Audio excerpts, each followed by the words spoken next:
Hello guys! Hello Gemini! Welcome dito sa aking channel, Kapalaran 888 Gemini.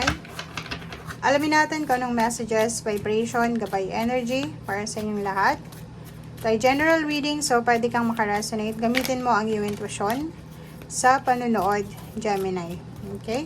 So ito ay para sa last week ng March 2024, Dana, Sedna, Ostara. Okay, meron ka ditong Empress, meron kang Nine of Pentacles, and High Priestess. Okay. So, sa linggong ito, Gemini, sinasabi ng barahan na ito yung perfect time para makapagsimula ka ng mga bagong proyekto, makuha mo yung magbagong ideas, or mga bagong goals, inspiration, sa kung ano yung talagang gusto mong mangyari sa buhay mo. Okay? Pwede din na isa sa mga new ideas na makuha mo ngayon is from High Priestess, yung divine knowledge, na pwedeng makatulong sa'yo sa kung ano yung mga next move or next step na kailangan mong gawin. Okay? And third card natin is Infinite Supply. Hindi ka dapat nag-aalala, 'di ba? Kasi may iba sa inyo dito, Gemini, na nag-aalala kayo kung ano yung pwedeng mangyari sa hinaharap. Medyo nag-aalala kayo para sa future nyo. So, dito sa barahang to, sinasabi na hindi ka dapat nag-aalala para sa yung future. Kailangan mong i-let go yung mga control energy sa katawan mo. Kasi you are provided, you are supplied ngayon at sa kinabukasan. Okay? So, God will provide. Yun yung sinasabi ng baraha.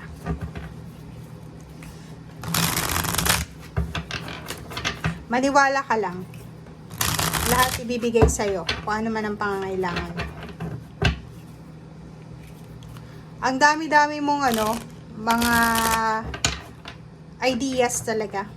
Parang sobrang galing ng stimulation ng brain mo sa linggong ito. Kung ano yung mga bagay-bagay na gusto mong gawin.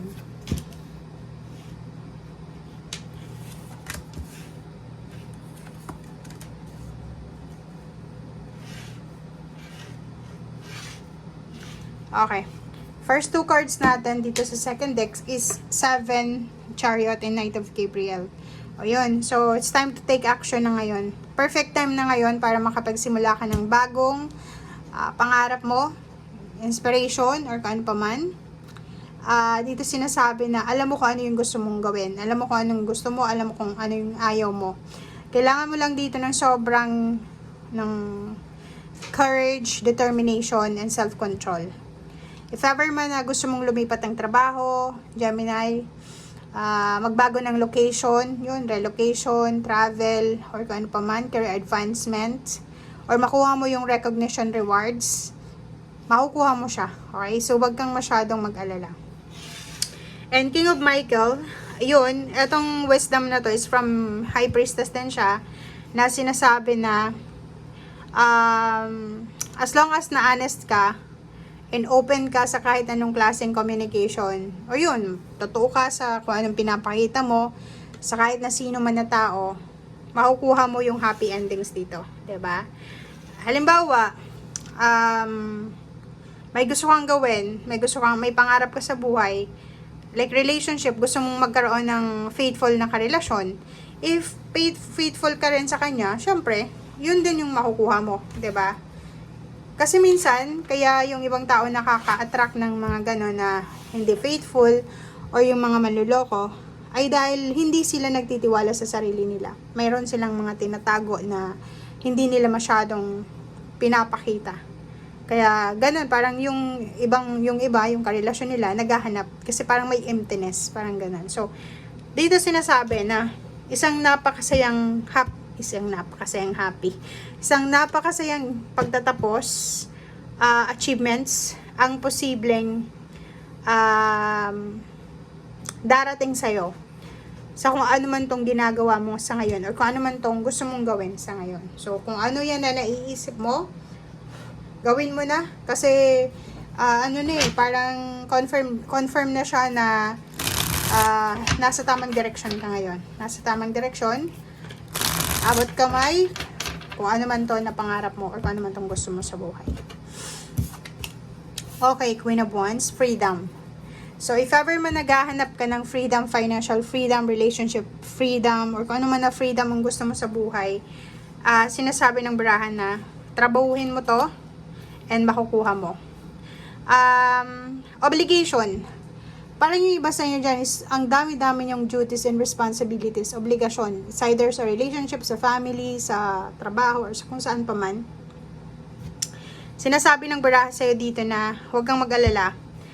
Kasi sa sobrang sipag mo ba naman, sa sobrang galing mong trabahuhin ito, talagang matatapos mo to. Okay?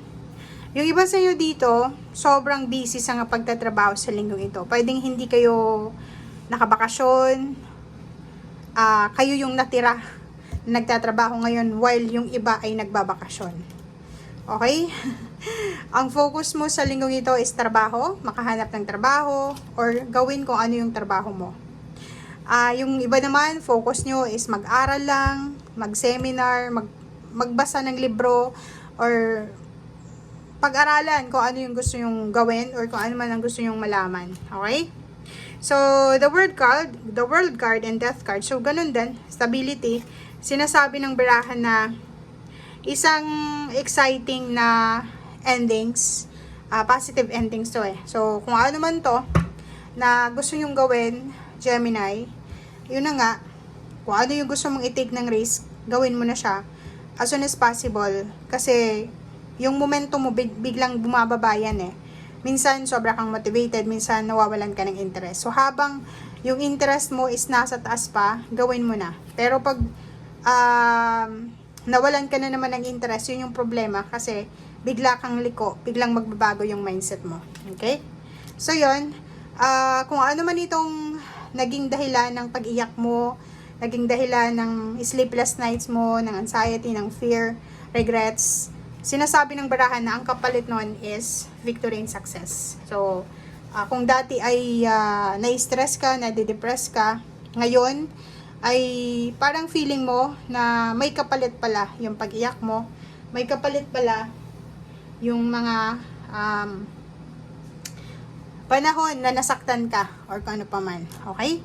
So, nakikita ko sa'yo dito na paalis ka na Gemini. Pwedeng magta-travel ka this week or pwedeng this week ay aalis ka na kasama ang pamilya mo sa lugar or sa sitwasyon na hindi na para sa inyo. So, parang kung makikita mo dito, aalis kayo ng pamilya mo kasama kung sino man itong mga partner nyo, like partner sa work or sa saan pa man, parang ano kayo, group kayo ng mga tao na pare-pareho yung goals nyo sa buhay, aalis kayo sa lugar or sa sitwasyon na hindi nyo na gusto kasi hindi na kayo masaya.